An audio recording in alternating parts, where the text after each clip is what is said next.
அன்பு குழந்தைகளே, இன்று நாம் இறைவாக்கினர் எசேக்கியேல் பற்றி பார்ப்போம்.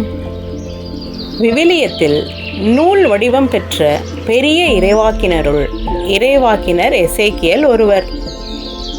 இந்நூலின் மைய கருத்தாக இறைவனின் நீதியையும் அவரின் மாட்சியையும் அறிவிக்கின்றது. காட்சிகள், உவமைகள், இறைவாக்குகள் வழியாக அடிமைப்பட்ட மக்களின் மீட்கப்படுதல் நிறைவேறும் என்று வாக்குரைத்தார் நமது எசேக்கியேல் இறைவாக்கினர். கடவுள் மெய்ப்பராக இருந்து பாதுகாப்பார், புதிய இருதயத்தையும் புதிய ஆவியையும் தருவார் என கூறினார். உலர்ந்த எலும்புகள் உயிர் பெற்று ஒரு படையாக எழும்பும், இஸ்ரேலுக்கு புது வாழ்வு உண்டு என முன்னறிவிக்கிறார். எசேக்கியேல் என்ற பெயர் சொல்லுக்கு கடவுளின் பலம் என்பது பொருள். இன்றைய வாசகம் எசேக்கியேல் 34ஆம் அதிகாரத்திலிருந்து எடுக்கப்பட்டுள்ளது.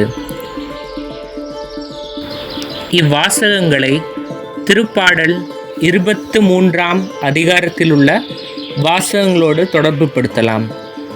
திருவிவிலியத்தில் ஆடுகளும் ஆயர்களும் இணைந்த செயல்பாடுகள், வியப்பும் விழிப்பும் வேண்டிய தருணங்கள் பற்றி பல இடங்களில் விளக்கப்பட்டுள்ளன.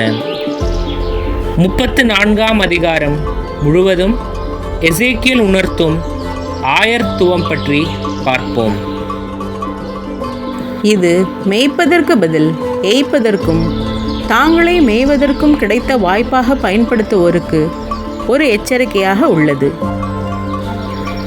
சரியாக பேணி வளர்க்க முயலாத ஆயர்களிடமிருந்து ஆடுகள் பிரிக்கப்படும் என்ற எச்சரிக்கையும் விடுக்கிறது. எதிரிகள் முன்னும் நலமற்ற சூழல்களிலும் மந்தைக்கு ஆயன் துணை நிற்க வேண்டும் என உணர்த்துகிறது. மந்தைகளுக்குள் ஏற்படும் பிரச்சனைகளை நீதியுடன் தீர்க்க வேண்டும் என கற்பிக்கிறது. வலுவற்ற ஆடுகளை தேற்ற வேண்டும், பிணியுற்றவற்றை பேண வேண்டும், குணமாக்க வேண்டும், கருணை காட்ட வேண்டும் என்று எடுத்துரைக்கிறது. ஆண்டவரே உண்மை ஆயர் என்ற எடுத்துக்காட்டை நமதாக்கி கொள்ள வேண்டும். அவர் அடிமை தன்மையிலிருந்து நம்மை மீட்டெடுப்பார் என்று நம்பிக்கை கொள்ள வேண்டும் என்று உணர்த்துகிறது. நிறைவாக இறைவாக்கினர் எசேக்கியேல் வழியாக நாம் தெரிந்து கொள்ள வேண்டியது என்ன தெரியுமா குழந்தைகளே? ஒரு நல்ல ஆயர் தம் மந்தையை காப்பது போல் ஆண்டவர் நம்மை காக்கின்றார். நாம் பல சூழல்களில் வழி தவறி தீய இடத்திற்கு சென்றாலும் ஆண்டவர் நம்மை தேடி வந்து மீட்கின்றார். ஆண்டவரே நம் தலைவர், நாம் அவரது மக்கள்.